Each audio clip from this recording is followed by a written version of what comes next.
माँ जगत जननी दुर्गा भवानी माता पार्वती का कभी आप दर्शन करना, पार्वती जी का कभी दर्शन करना। सिर पे पल्लू माता के कम मिला, यहां पल्लू लगा रहा और माता के केश खुले रहे, जगत जननी जगदम्बा के। पूछ लिया चंचुला देवी ने, हे जगतधात्री दुर्गा भवानी, हे माता पार्वती, आप कैलाश पर मेरी सखी बनकर रही तो आपके केश खुले रहे, और आप शिव महापुराण के यजमान बनकर कथा सुनने के लिए जा रही हो अपने पति के साथ में। शंकर भगवान भी फेटा बांधकर, तुर्री लगाकर, गले में माला पहनकर, सुंदर वस्त्र आभूषण धारण कर कर शिव भी जा रहे हैं, और आप मस्तक पर पल्लू रखकर, सुंदर बोर लगाकर, नथनी लगाकर, सुंदर करधनी पहनकर, हाथ में चुड़ला, बाजूबंद, भुजबंद पहनकर,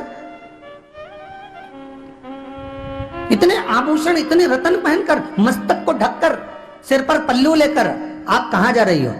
अगर कथा सुनने के लिए जा रही हो और शिव महापुराण सुनने के लिए जा रही हो और शिव महापुराण के यजमान बनने जा रही हो, तो आप ही की तो कथा है और आप ही को सुनना है और आप ही यजमान हैं, तो आपको सिर पर पल्लू रखने की जरूरत क्या है? चंचुला देवी कर रही है माता पार्वती से।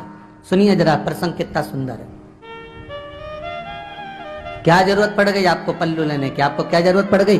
वस्त्र सिर पर रखने की, मस्तक धारण करने की क्या जरूरत पड़ गई?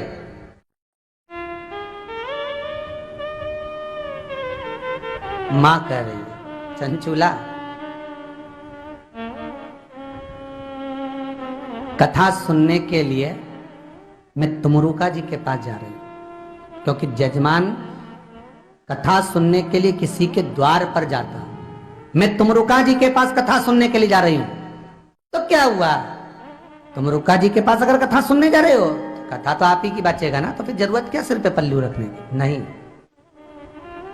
चंचुला, जब मेरे मस्तक पर अगर कोई चूनर डली होगी, सिर पर रखी होगी, तो मुझे उम्मीद है कि जिस पुराण को मैं श्रवण करूंगी वो भी किसी के मस्तक पर चूनर तो डाल ही देगी।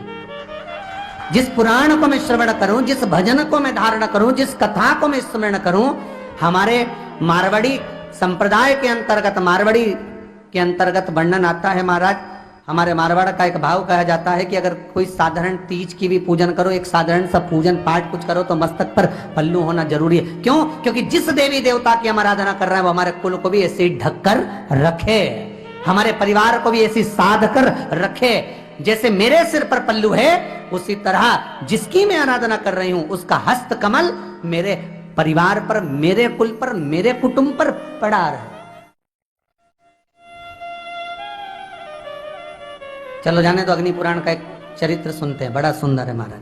अग्नि पुराण में सूर्य देवता अपनी धर्मपत्नी संध्या से कह रहे हैं, संध्या सुन, जिस नारी के मस्तक पर केश रहते हैं, जिस नारी के मस्तक पर केश रहते हैं, और जितने नारी के मस्तक पर केश रहते हैं, उतने ही पीढ़ी दर पीढ़ी नारी के मस्तक पर, जिस नारी के, सौभाग्यवती नारी के मस्तक पर केश रहते हैं, पीढ़ी दर पीढ़ी और आने वाला उसके पुत्र पौत्र आदि आदि का पूरा भाव उसके मस्तक के केश में रहता है।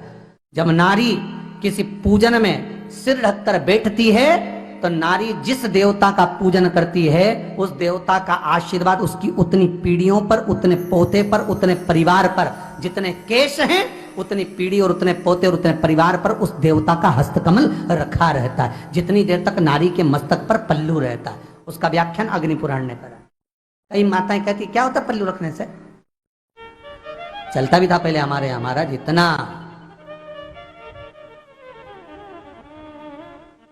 धीरे धीरे धीरे धीरे धीरे, यहाँ